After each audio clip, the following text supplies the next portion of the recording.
അതിനായത് ഇതാണ് നമുക്ക് ജന്മം നൽകിയ മാതാവ്. ഒരു കൊച്ചു ജനിക്കുമ്പോൾ ഇടനാസികയിലൂടെ ശ്വാസം എടുക്കും. Scientific proof. വലതിലെടുക്കില്ല. വലതിലെടുത്താൽ 3-ാം നാളോ 4-ാം നാളോ മരിക്കും. അപ്പോൾ ഇടനാസികയിലൂടെ ശ്വാസം എടുക്കും. മരിക്കുമ്പോഴും ഇടനാസികയിലൂടെ ശ്വാസം പോകും. അതുകൊണ്ടാണ് സിദ്ധന്മാർ എഴുതി വെച്ചു, ആപതും പെണ്ണാൽ അഴിവതും പെണ്ണാൽ. ചന്ദ്രനാടി സ്ത്രീയാ.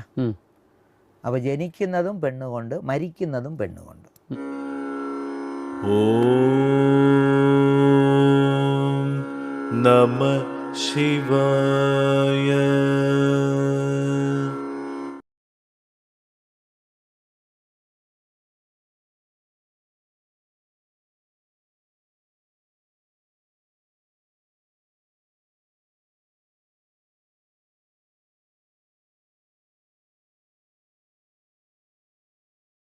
ഇതിന് ആളുകൾ ചിത്രീകരിച്ചത് എങ്ങനെയാ?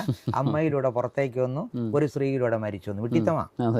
ഒരു സ്ത്രീയിലൂടെ ആരും മരിക്കാറില്ല. കാരണം ഒരു സ്ത്രീയെ കൊണ്ട് നമുക്ക് നന്മകൾ ഉണ്ടാകുന്നു, നമ്മൾ കൂടെ ജീവിക്കുന്നു, സന്താനങ്ങൾ ഉൽപ്പാദിപ്പിക്കുന്നു, സന്തോഷമായിട്ടായിരിക്കുന്നത്. അടിയും മഴക്കമൊക്കെ ഉണ്ടെങ്കിൽ ആരും മരിക്കാറില്ല. ഈ മരിക്കുന്നതില്ല. അപ്പോൾ അതുകൊണ്ട് രണ്ടാമത് പറഞ്ഞിട്ടുണ്ട്, രണ്ടാമതൊരു പാട്ടുണ്ട് അതിന്. അതായത് ശീറി വരും സിംഗത്തെയും നമ്പലാം, വേങ്കൈ പുലിയെയും നങ്കലാം. അതായത് ശേലൈ കെട്ടിയ മാതരെ നമ്പിനാൽ തെരുവിലിരുന്ന് തിണ്ടാടല. ഇതിനും ഒരു കഥ എഴുതി വെച്ചിട്ടുണ്ട്. പെണ്ണിനെ, സാരി കൊടുത്ത പെണ്ണിനെ വിശ്വസിച്ചാൽ അതല്ല പറഞ്ഞ്. ശേലൈ എന്നാൽ മറവ്. ചന്ദ്രനാടിയെ മറച്ചു വെച്ചിട്ട് അതിൽ സുഖിക്കുന്നവൻ ആരായിരുന്നാലും വിഡ്ഢി എന്നാ പറയുന്നത്. അവന് മരണം ഉണ്ടാവും. ചന്ദ്രനാടിയെ നിങ്ങൾ അറിയുന്നില്ല, ഉപയോഗിക്കുന്നില്ല. ചന്ദ്രനാടിയാണ് നിങ്ങളിപ്പോൾ ഈ കാമശാസ്ത്രം പഠിച്ചാൽ അതിൽ പെരുവരലിൽ നിന്ന് മേളിലോട്ട് കയറി വരുന്ന ഒരു കലയെക്കുറിച്ച് പറയും. 16 സ്ഥാനങ്ങളിൽ. ആ കല ഈ സാരത്തിലാണ് ഓടിക്കൊണ്ടിരിക്കുന്നത്. ഇതിന് 2 പേരുണ്ട്. ഒന്ന് അമൃതകലയും ഒന്ന് വിഷകലയും. ഒന്ന് ഇത് അമൃതമായിട്ട് പ്രവർത്തിക്കും, ഒന്ന് വിഷമായിട്ട് പ്രവർത്തിക്കും. അപ്പോൾ ഈ 2 പ്രവൃത്തിയും ചെയ്യുന്നത് ഒരൊറ്റ നാടിയാണ്. അതിവിടെ കണക്റ്റ് ആവും. അതിൻ്റെ പേരാ സുഷുമ്ന. സുഷുമ്നയിലൂടെ നമ്മൾ ചന്ദ്രനാടി വഴി ശ്വാസം എടുത്ത് പ്രവർത്തിപ്പിക്കും. സുഷുമ്ന സൂര്യനാടി വഴി പ്രവർത്തിപ്പിക്കും 2 മണിക്കൂർ. സുഷുമ്ന ഇതിനിടയ്ക്ക് ഒന്ന് ടേണാ, ഒരു 4 സെക്കൻഡ്. ഇപ്പോൾ ഇൻ്റർ കോഴ്സ് നടത്തിയ ഗർഭിണിയാവുമല്ലോ അല്ലേ? ആകില്ല. അതാണ് ബീജത്തെ വിടാതെ കെട്ട്. സുഖം അനുഭവിക്കാം, പക്ഷെ പുറത്തേക്ക് വിടാതെ ഉള്ളിലേക്ക് വലിച്ചു വെച്ച് അതിനെ മണിയാക്കി. ആ മണി ജീവമണികളെ, ഓരോ ജീവനും പുറത്തേക്ക് പോകേണ്ടതാണ്. ഇതിനെ ജനിപ്പിച്ചുകൊണ്ടിരുന്നാൽ വീണ്ടും വീണ്ടും നിങ്ങൾ ഭൂമിക്ക് വരണം ഈ കർമ്മത്തിൽ. അപ്പോൾ ഇതിനെ ജനിപ്പിക്കാതെ ഇതിനകത്തൂടെ കടത്തി. അതുകൊണ്ട് അയ്യപ്പൻ കല്യാണം കഴിച്ചില്ല എന്നൊരു ഡയലോഗ് ഇവിടെ കൂടെ നേരെ കൊണ്ടുവന്ന് കണ്ടം മുകളിൽ കടത്തി നിർത്തും. ഇവിടെ കണ്ടത്തിൽ വന്ന് വിശുദ്ധീകരിച്ചു. അതുകൊണ്ടാണ് കണ്ടത്തിൽ മണി കെട്ടിയവൻ മണികണ്ഠൻ എന്ന പേര് വന്നത്. ഇത് പറഞ്ഞാൽ ശുദ്ധീകരിക്കണം. ശുദ്ധീകരിച്ച് മുകളിൽ കയറ്റിക്കഴിഞ്ഞാൽ അവൻ്റെ പേര് അയ്യൻ അപ്പൻ. 2 നാടികളും കൂടെ ചേരും. എന്തുവിനും അയ്യനും അപ്പനും 2 നാടികളാ. അയ്യ എന്നാൽ കഫം, ജലം. അപ്പൻ എന്നാൽ അഗ്നി. അങ്ങനെ അയ്യ എന്നാൽ കഫം, അയ്യം എന്നാൽ കഫം, അപ്പൻ എന്നാൽ അഗ്നി. അയ്യനും അപ്പനും ചേരുമ്പോൾ അയ്യപ്പനാ. അപ്പൊ ഇവിടെ ഇരുന്ന മണികണ്ഠൻ ഇവിടെ പോയിട്ട് അയ്യപ്പനായി. ഇവിടെ വന്നാൽ ജ്യോതിപ്രകാശമായി. എന്താ ഇതിന് താഴെ ഒരു 18 പടിയുണ്ട്. ഇതിനെയാണ് പറയുന്നത്. നട്ടലിൻ്റെ അകത്തൂടെ ഒരു 18 വേവ്സ് കിടപ്പുണ്ട്. വേവ്സ് ഇതിന് കടന്ന് ഇവിടെ എത്തുമ്പോഴാ ഇത് കഴിഞ്ഞാൽ പോയി. നിങ്ങളിപ്പോൾ പമ്പയിൽ കുളിക്കണമെന്ന് പറയില്ലേ, അതാണ് വിശുദ്ധി. ഇത് കഴിഞ്ഞ് മേളിൽ കയറിയതിന് ഇനി ഇവിടുന്ന് കിലോമീറ്റർ നടക്കയാ. കാരണം നമുക്ക് ഞാടിയില്ല, ഞരമ്പില്ല. അപ്പോൾ അത് കഴിഞ്ഞ് നമ്മളിങ്ങനെ യാത്ര ചെയ്ത് ഇവിടെ എത്തുമ്പോൾ ഇത് 2 ദ്വാരം ഇവിടെ വെളിയിലോട്ട് കിടപ്പുണ്ട്, നമ്മൾ വെളിയിൽ തള്ളാൻ. അത് കടന്നു പോകണം. അവിടെ വരുമ്പോൾ പിന്നെ ഒരു 18 പടിയിരിക്കും ഇതിന് മേളിലോട്ട്. ആ ഒരു യാത്രയെ വീണ്ടും ആരൊരാൾ അനുഭവിച്ച് മുകളിൽ കയറുന്നുവോ അവൻ അവിടെ നിന്നിട്ട് തിരിഞ്ഞു നോക്കുമ്പോൾ പ്രകാശം കാണും. നിങ്ങൾക്ക് ശബരിമല പോയാൽ അറിയാം, ശ്രീകോവിലിൻ്റെ നേരെ ഫ്രണ്ടിൽ വന്നിട്ട് ഫ്രണ്ടിലോട്ട് നോക്കുമ്പോഴാണ് മകരവിളക്ക് കാണുന്നത്. അതുപോലെ ഇവിടെ ചെന്ന് നിന്നിട്ട് അകത്തോട്ട് നോക്കുമ്പോൾ കിട്ടില്ല, അവിടെ തിരിയണം. ഇവിടെ ആ ഗ്ലാസ് ഇരിക്കുന്ന കണ്ണാടി, ഇതിലേക്ക് തിരിയുമ്പോൾ നമുക്ക് പ്രകാശം വരും. അപ്പം അത് നമ്മുടെ സ്വപ്രകാശമെന്ന് നമ്മൾ ഓരോരുത്തരും ഉറയ്ക്കാൻ വേണ്ടിയിട്ട് അവിടെ എഴുതി വച്ചിരിക്കുന്ന തത്വമസി. ഇവിടെ അതല്ല ചെയ്യുന്നത്. അപ്പോൾ മനുഷ്യൻ കുറച്ച് തെറ്റിദ്ധരിക്കപ്പെട്ടിട്ടുണ്ട്. അത് മാറണം. ഇനി സ്വയം അവനവൻ്റെ ഉള്ളിലാണ് ഇതെല്ലാം നടക്കേണ്ടത്. നമുക്കൊരു ലോകം ഇവിടെയുണ്ട്. അതായത് നമുക്ക് 5 വിധമായ ശരീരമുണ്ട്. എത്ര പേർക്കറിയാം? പഞ്ചകോശങ്ങളെ അറിയാവൂ, ശരീരത്തെ അറിയില്ല. ശരീരം അറിയാൻ, ശരീരം ചോദിക്കാൻ പോയാൽ പറയും സ്ഥൂല ശരീരം, സൂക്ഷ്മ ശരീരം, കാരണം തീർന്നു. ഞാൻ അപ്പോൾ ചോദിച്ച ഒരു ചോദ്യമാണ് എൻ്റെ ഗുരുവിൻ്റെ അടുക്ക തന്നെ. ഈ 5 കോശം ഉണ്ടെങ്കിൽ 3 ശരീരം എങ്ങനെയാവുന്നത്? ശരിയാവൂല, ഒരു പുറത്തൊക്കേടില്ലേ? അപ്പോൾ എൻ്റെ ഒക്കെ ഗുരു പറഞ്ഞത് ആ കോശം എന്നാൽ ഒറ എന്ന്. ശരിയാ, ഒറയെങ്കിൽ കത്തി എവിടെ? ഉറയുണ്ടാക്കി. അപ്പോൾ സ്ഥൂല ശരീരം ഒരുറക്കി, സൂക്ഷ്മ ശരീരം ഒരുറക്കി, കാരണ ശരീരം ഒരുറക്കെങ്കിൽ ഇനി ബാക്കിയുള്ള സാധനമൊക്കെ ഇവിടെ ഇല്ല. അപ്പോഴാ പറഞ്ഞു തരുന്നത്. അതായത് 5 ഉറകളുണ്ടെങ്കിൽ അതിന് 5 ഇടാൻ കത്തിയുണ്ട്. അതായത് സ്ഥൂല ശരീരം അന്നമയം കോശം, സൂക്ഷ്മ ശരീരം പ്രാണമയ കോശം. അപ്പോൾ 2 ശരീരങ്ങളായി. ഇനി 3ാമത്തെ ശരീരം കാരണശരീരം, കാരണശരീരം മനോന്മയ കോശം. ഇനി യോഗ ശരീരം, വിജ്ഞാനം. ഇത് രണ്ടും ആർക്കും അറിഞ്ഞുകൂടാത്തതുകൊണ്ട് ആരും പറയാത്തതാണ്. യോഗ ശരീരം എന്ന് പറഞ്ഞാൽ നമ്മൾ യോഗം ചെയ്യാൻ വേണ്ടി കൂടിച്ചേരാൻ വേണ്ടി പോകുന്ന വേറൊരു ശരീരമുണ്ട്. അതിൻ്റെ പേര് യോഗ ശരീരം. അതിരിക്കുന്നത് വിജ്ഞാനമയത്തിൽ. വിജ്ഞാനം വന്നാലേ വരുള്ളൂ. ഇനി അത് കഴിഞ്ഞുള്ളിലേക്ക് പോകുമ്പോൾ അതിൻ്റെ പേര് ആനന്ദമയ കോശം. അതിരിക്കുന്നത് ആത്മശരീരം. അപ്പോഴാണ് ഞാൻ ദൈവമാവുന്നത്. ഇത് 3ഉം വരുമ്പോൾ ഈ കാരണശരീരം എന്ന് പറഞ്ഞാൽ മനസ്സിൽ നിൽക്കുകയാണേ. അപ്പോൾ മനസ്സ് പുറത്തേക്ക് പോയാൽ നിങ്ങൾ പോയി. നിങ്ങൾക്ക് ഈ 2 ശരീരത്തെ അറിയാനേ പറ്റില്ല. അപ്പോൾ ഈ 2 ശരീരത്തെ അറിയണമെങ്കിൽ കാരണത്തെ വിട്ട് കാര്യത്തിലേക്ക് വരണം. ഇപ്പം നമ്മളെന്ത് പറയണം? കാര്യം കൊണ്ട് 3 അവസ്ഥയാ. കാര്യ, കാരണ, കാര്യം. ഏതൊരു കാര്യത്തിൽ നിന്നൊരു കാരണം ഉണ്ടാകും. ആ കാരണത്താൽ വീണ്ടും ഒരു കാര്യം ഉണ്ടാകും. അപ്പം നമ്മൾ ഈ കാര്യത്തെയും ഈ കാരണത്തെയും മാത്രം കണ്ട് ഈ കാരണം ഉണ്ടായ കാര്യത്തിലേക്ക് നമ്മൾ തിരിച്ചു പോകുന്നില്ല. കാരണം പോകാൻ വഴിയില്ല. അതാണ് മറയ്ക്കപ്പെട്ട കാരണം ആദ്യമുണ്ടായോ കാര്യം ആദ്യമുണ്ടായോ എന്നുള്ള കുറിച്ച് തർക്കം. അത് ഭയങ്കര തർക്കമായിട്ട് ഐൻസ്റ്റീൻ ഫിസിക്സിലൊക്കെ വന്നിരിക്കുന്ന ഒരു സാധനം തുടങ്ങി. അതെ, എന്ന് പറഞ്ഞാൽ കാര്യമാണ് ഉണ്ടായിട്ടുള്ള ഒരു കാരണം അല്ലാതെ ഉണ്ടാകില്ല. കാര്യത്തിൽ നിന്നും കാരണം വരും. ആ കാരണം ചേരുമ്പോൾ ഒരു കാര്യം വരും. മനസ്സിലായി? ഇപ്പോൾ മുട്ടയാണോ കോഴിയാണോ ഉണ്ടായെന്ന് ചോദിച്ചാൽ ഞാൻ പറയും മുട്ടയാ ഉണ്ടായത്, കോഴിയല്ല. അതെ, കാരണം മുട്ട കോഴിയെ ഉണ്ടാക്കും, പിന്നെ കോഴിയും മുട്ടയും കൂടെ ചേർന്ന് വേറെ ഒന്നും ഉണ്ടാക്കും. ആ കോഴിക്ക് തന്നെ മുട്ട വെച്ച് കൊടുത്താൽ തിന്നും. ഇത് തന്നെയാണ്. അപ്പം നമുക്ക് കാര്യമാ വലുത്. ഇപ്പോൾ നമ്മൾ ഈ പറയുന്ന ശ്വാസം തന്നെ യഥാർത്ഥത്തിൽ നമ്മൾ പറയുന്നത് ഇതുപോലെ ഹിരൺമയ ഗർഭത്തിൽ നിന്ന് വന്നു, അല്ലെങ്കിൽ പ്രപഞ്ചത്തിന്റെ അനാദിയായിട്ടുള്ളൊരു മുട്ട, ഒരു സ്വർണ്ണ കളറുള്ള മുട്ട, അതിനകത്തുനിന്നാണ് ഈ പ്രാണം വന്നു എന്നൊക്കെ ഉള്ളൊരു ഇത് പറയുന്നത്. അതെ, അതാണ് പറഞ്ഞത്. അതിൽ ശരിക്കും പറഞ്ഞാൽ അന്ധകാരം ശൂന്യം. ശൂന്യം വന്നാൽ എല്ലാവരും പറഞ്ഞു വെച്ചിരിക്കുന്ന ഒന്നുമില്ല. അതെ, പൂർണ്ണതയാണ് ഒരു ശൂന്യം എന്ന് പറഞ്ഞാൽ ഒന്നുമില്ല എന്ന് പറയരുത്. അതൊരുമാതിരി വിഡ്ഢിത്തമായി പോകും. ശൂർണം എന്ന് പറഞ്ഞാൽ ആർക്കും കാണാൻ പറ്റാത്ത ഒരുപാട് സംഭവങ്ങളെ നിറച്ചു വെച്ചിരിക്കുന്ന ഒരു സ്ഥലം. നമുക്ക് നമ്മുടെ ഈ കണ്ണുകൾ കൊണ്ടോ അതീന്ദ്രിയമായ ജ്ഞാനത്തിൻ്റെ അങ്ങേറ്റം പോയാലേ അതിൻ്റെ തലത്തിൽ എന്തിരിക്കണമെന്ന് അറിയാൻ പറ്റും.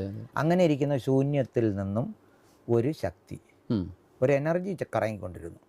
ആ എനർജിയിൽ നിന്ന് ആദ്യമായ ജീവനുണ്ടായി. എൻ്റെ പേര് ശിവ. ആ ശിവം ഈ ശക്തിയെ എടുത്തു, വേറെ ആളില്ല. അപ്പോൾ ഈ ശിവശക്തി സംയോഗം രണ്ടുപേരും കൂടിയപ്പോൾ ഒരു കാര്യമുണ്ടായി. ആ കാര്യത്തിൻ്റെ പേര് ഓങ്കാരം. അതൊരു സ്വർണ്ണ കളർ മുട്ട പോലെ ഇരുന്നെന്നും ഒരു അണ്ടത്തെ ഉണ്ടായി. അത് 3ആയി പിരിഞ്ഞ്. ഇത് നമ്മുടെ തന്നെ ലൈഫാ. ഈ ഒരു അണ്ടമാ ബ്രഹ്മ, മൂലാധാരത്തിലെ ധനഞ്ജയൻ, വിഷ്ണു പ്രാണൻ, രുദ്ര മേളിലിരിക്കുന്ന രുദ്രൻ. അത് മാറിയിട്ടില്ല. അപ്പോൾ എന്തിനാ രുദ്രനായിട്ട് നിർത്തിയിരിക്കുന്നത്? ഡിസ്ട്രോയിഡ്. ഇത് ഉണ്ടാക്കിയവനെ നശിപ്പിക്കാൻ പറ്റും. ആദ്യം ശക്തിയിൽ നിന്ന് താനേ പുറപ്പെട്ട് ശക്തിയോട് ചേർന്ന് ഇതെല്ലാം ഉണ്ടാക്കിയത് ആരാണോ ആ വ്യക്തിക്ക് അതിനെ നശിപ്പിക്കാൻ അവകാശമുള്ളൂ. അപ്പോൾ ഈ രുദ്രനെയാണ് നമ്മൾ തേടി നടക്കുന്നത്. അത് കഥയിലുമുണ്ട്. വിഷ്ണുവും ബ്രഹ്മാവും കൂടെ എന്തിനാ താഴോട്ട് പോയെ? അതിനൊരു കഥയുണ്ട്. ഈ നാഡികൾ താഴെ പോയിട്ട് മേളിൽ വന്നാലേ നമുക്ക് ജീവിക്കാൻ പറ്റൂ. ഇത് നേരെ മേളിലോട്ട് പോയിട്ട് താഴോട്ടാണ് വരണമെങ്കിൽ ജീവിക്കാൻ പറ്റില്ല. കാരണം ഹൃദയത്തിൽ നിന്ന് അശുദ്ധം ഉപയോഗിച്ച് പോകാൻ ബ്ലഡ് മൊത്തം താഴേക്ക് ഒഴുകും. ഇത് താഴെ പോയി ശുദ്ധീകരിച്ച് മേളിൽ വന്നാൽ മാത്രമേ നമുക്ക് ജീവിക്കാൻ പറ്റൂ. അത് തന്നെയാണ് ലൈഫും. ഇതാണ് അവിടെ നിന്ന് നിങ്ങൾ താഴോട്ടിടുന്ന ഓരോ വസ്തുവും നാളെ തിരിച്ച് മേളിലോട്ട് വരും. ഒരു വിത്ത് അങ്ങോട്ട് താഴോട്ട് ഒഴിച്ചാൽ ഭൂമിക്ക് അടിയിലോട്ടാണോ വളരണേ മേളിലോട്ടാണോ? അപ്പോൾ വിത്ത് വയ്ക്കുക. നമുക്ക് വിത്തില്ല. മനസ്സ് എവിടെയായിരിക്കണേ? അവിടെയാ വിത്ത് വയ്ക്കാൻ പറഞ്ഞു. മനസ്സും മൈൻഡിൻ്റെ ഉണ്ടാ ഇവിടെയാ പ്രശ്നം. അതാ പലരും തർക്കിക്കുന്ന അങ്ങനെയാ. മനസ്സാണ് മൈൻഡ്. അത് ചിത്തവും മനസ്സുമാണോ രണ്ടെന്ന്? മനസ്സും മൈൻഡിനുണ്ടാ. മൈൻഡ് ബ്രെയിനുമായിട്ട് പ്രവർത്തിക്കുന്നത്. മനസ്സിരിക്കുന്നത് അവിടെയല്ല. മനസ്സിരിക്കുന്നത് മൂലാധാരത്തിനും സ്വാധിഷ്ഠാനത്തിനും മധ്യേ. അപ്പോൾ ആ മൈൻഡിന് ഇംഗ്ലീഷ് വാക്കില്ല. സോറി, ആ മനസ്സിന് ഇംഗ്ലീഷ് വാക്കില്ല. അത് മനസ്സാ. മനസ്സിന്റെ 4 തലങ്ങളെ മൈൻഡിന് 4 തലങ്ങൾ. ശങ്കരാചാര്യരുടെ നിർവ്വാണ ഷഡ്ഗത്തിൽ തന്നെ മനോബുദ്ധി അഹങ്കാര ചിത്താനിനാഹം എന്ന് പറയുമ്പോൾ അവിടെ ഒരു സംശയം വരുന്നുണ്ട്. മനസ്സ് ചിത്തം രണ്ടും പറയുന്നുണ്ട്. അപ്പോൾ നോർമലി നമ്മൾ പറയുന്നത് മനസ്സെന്ന് വെച്ചാൽ ചിത്തമാണെന്ന് പറയില്ല. ഇവിടെ അതാ ഞാനും പറയുന്നത്. അപ്പോൾ ഞങ്ങൾ പഠിക്കുന്ന അങ്ങനെയാ. ഇത് രണ്ടിനും ഇടയ്ക്കൊരു സാധനം ഇരിപ്പുണ്ട്. അതിൻ്റെ പേരാണ് മനസ്സ്. അതിന് എന്ത് പ്രവൃത്തി എന്നറിയാമോ? മനം, ബുദ്ധി, ചിത്തം, അഹങ്കാരം. മനസ്സല്ല, മനം. മനം എന്നാൽ എല്ലാത്തിനെയും ഇങ്ങനെ നോക്കിക്കാണുന്ന ഒരു വീഴ്ച, നമ്മുടെ കാഴ്ചപ്പാട് മാത്രം, നമ്മുടെ അനുമാനം എന്നൊക്കെ പറയുന്നത്. ബുദ്ധി ഈ സാധനത്തെ വിശകലനം ചെയ്യുന്നത്. ചിത്തം അതിനെ ഞാൻ നേരത്തെ പൂർവ്വജന്മത്തിൽ നിന്ന് ഞാൻ മനസ്സിലാക്കി വെച്ചിരിക്കുന്നതുമായിട്ട് ഇത് കണക്ട് ചെയ്ത് നോക്കിയിട്ട് ഇതിൻ്റെ യാഥാർത്ഥ്യം എന്തെന്ന് മനസ്സിലാക്കുന്നത്, ഉറപ്പിക്കുന്നത്. അപ്പോൾ ഇത് 4 അഹങ്കാരം അതിനെ നേടുന്നത്. ഞാനൊരു സിമ്പിൾ ഉദാഹരണം പറയാം അതിന്. നമ്മളിപ്പോൾ ഒരു വായിച്ചുകൊണ്ടിരിക്കുക, അല്ലെങ്കിൽ നമ്മളിപ്പോൾ ഇവിടെ തന്നെ ഇരിക്കുക. അപ്പുറത്തൊരു എണ്ണ അടുപ്പത്ത് വെച്ചു, നമ്മളറിയില്ല. ഗന്ധം അടിക്കുക, എണ്ണ ചൂടാകുമ്പോൾ അല്ലേ? എണ്ണയുടെ മണം അടിക്കുമ്പോൾ മനം സ്റ്റാർട്ടായി. മനം ഉടനെ ബുദ്ധിക്ക് കൊടുക്കുന്നു, എണ്ണ ചൂടാവുന്നു, എന്തോ ചെയ്യാൻ പോകുന്നു. ബുദ്ധി ഉടനെ വിശകലനം ചെയ്യും എന്തായിരിക്കുമെന്ന്. ബുദ്ധി ഉടനെ കണ്ടുപിടിച്ചു എണ്ണയിൽ എന്തോ ഒരു സൗണ്ട് വീഴും. ആ സൗണ്ട് കേട്ടിട്ട് ബുദ്ധി തീരുമാനിച്ചു വടയിടുകയാണ്. പിന്നെ ബുദ്ധി അതിനെ വിശകലനം ചെയ്യും. വീണ്ടും വിശകലനം ചെയ്തിട്ട് ഉഴുന്നോടെയാണോ പരിപ്പോടെയാണോ എന്ന് അന്വേഷിക്കും. ആ മണത്തിലൂടെ അത് കണ്ടുപിടിക്കും. കണ്ടുപിടിച്ചതിന് ശേഷം അത് ചിത്തത്തിലേക്ക് കൊടുക്കും. ഇത് രണ്ടിലേതാ ഉത്തരം? കൺഫ്യൂഷനാ. ചിത്തം ഉറപ്പിക്കും ഉഴുന്നോടെയാ. അപ്പം നമ്മൾ ഇവിടെ ഇരുന്ന് എഴിച്ചു പോവും, ഇത് ശരിയാണോ എന്ന് നോക്കാം. അത് അഹങ്കാരം. നേടും. നമ്മളത് കഴിച്ചിരിക്കും. ഇത് ഉഴുന്നുവടയാണോ അതോ ആ ഷേപ്പിലിരിക്കണതാണോ നമ്മൾ നോക്കും. ഇത് തന്നെയാണ് ലൈഫിൽ മനുഷ്യന് വേണ്ടത്. മനുഷ്യൻ അനുവരെ എന്ത് ചെയ്യുമെന്നറിയാമോ? ഈ ചിത്തത്തിൽ കുറേ വേണ്ടാത്തത് കുത്തിത്തിരികെ വെച്ചിട്ടുണ്ട്. ഈ ബുദ്ധി എടുത്തൊരു സാധനത്തിൽ തരുമ്പോൾ സ്വയം വിശകലനം ചെയ്യാതെ എൻ്റെ അറിവേ എടുക്കാൻ പറഞ്ഞ്, ഞാൻ പൂർവ്വജന്മത്താൽ കൊണ്ടുവന്ന അറിവിൽ വേണം ഇതിനെ വിശകലനം ചെയ്യാൻ. അതിൻ്റെ മണ്ടയ്ക്ക് എന്ത് വെച്ചിട്ടുണ്ട്? കുറച്ച് ഗ്രന്ഥങ്ങൾ പഠിച്ചത്, കുറച്ച് വേറെ ഇങ്ങനെ ആളുകൾ പറഞ്ഞു, ഇതെല്ലാം വെച്ച് നമ്മൾ പഴയത് എന്ത് ചെയ്ത് വെച്ചിട്ടുണ്ട്? മറച്ചു വെച്ചിട്ടുണ്ട്. അപ്പോൾ ഇതൊന്നും എടുത്ത് കളഞ്ഞിട്ട് നോക്കാൻ നമുക്ക് സമയമില്ല. ഉണ്ടോ? മനുഷ്യൻ ഇന്ന് തിരക്ക് പിടിച്ച് ഓടിക്കൊണ്ടിരിക്കുക. ഒരു മനുഷ്യൻ്റെ 5 സെക്കൻഡ് ഇരിക്കാൻ പറ്റുമെന്ന് ചോദിച്ചു. ഇവിടെ എല്ലാവരും പറയുന്നുണ്ട് ആത്മീയമായി വളർച്ച വേണം, ആത്മീയമായി നേട്ടം വേണം, ആത്മീയമായി നമുക്ക് പുരോഗതിക്ക് കൊണ്ടുപോകണം. ഇതെല്ലാം പറയും. ഏറ്റവും വലിയ പാടെന്തെന്നറിയാമോ? ഒരു മനുഷ്യൻ ചുമ്മാ ഇരിക്കുന്നത്. രമണ മഹർഷിയും പറഞ്ഞു സുമ്മാരി എന്ന് പറഞ്ഞു. നമുക്ക് ബാക്കിയെല്ലാം ചെയ്യാം. ഇപ്പോൾ ഒരു കാട്ടിൽ ചെന്ന് തപസ് അനുഷ്ഠിക്കാൻ ഏതാൾക്കും പറ്റും. കാട്ടിൽ ഒന്നിനെ പേടിച്ചാൽ മതി, വന്യമൃഗത്തെ മാത്രം. ശരിയല്ലേ? എന്തെങ്കിലും ഡിസ്റ്റർബൻസ് ഉണ്ടോ? ഇല്ല. വനത്തിൽ പോയിരുന്ന് പ്രാക്ടീസ് ചെയ്തിട്ടുള്ളതുകൊണ്ട് പറയുക. കാരണം ഒരു 12 മണി വരെ ഗിലി ഗിലി ഗിലി ഗിലെന്നൊരു സൗണ്ട് കേൾക്കും. 12 കഴിഞ്ഞാൽ ഇതുപോലെ പ്രശാന്ത സുന്ദരമായ സ്ഥലമില്ല. കാരണം ഒന്നും കേൾക്കില്ല. പിന്നെ ഒരു 3 മണി കഴിയുമ്പോൾ, അപ്പോൾ 12 to 3 മണി നമുക്ക് ധ്യാനത്തിൻ്റെ നല്ല സമയം, വേറെ വേണ്ട. പക്ഷേ ഞാൻ പറയുന്നത്, ഒരു മനുഷ്യൻ യോഗി അല്ലെങ്കിൽ ഞാൻ സന്യാസി, ഞാൻ ഭയങ്കര വിദ്വാൻ എന്ന് പറയുന്ന ആൾ ഒന്ന് ഈ ലോകത്ത് ഭൗതികതയിലിരിക്കുന്ന മനുഷ്യൻ്റെ മധ്യത്തിലിരുന്ന് ധ്യാനിക്കുന്നവരാണ്. മനസ്സിനെ അടക്കാൻ കാട്ടിൽ പോകണം. നിങ്ങൾക്കല്ല. മനസ്സിനെ അടക്കാൻ പഠിച്ചാൽ കാട്ടിലൊന്നും പോകണ്ട. ചുറ്റാകെ നമുക്ക് കാടാക്കി മാറ്റാം. മനസ്സിനെ എല്ലാവരും അടക്കെന്നാ പറയണത്.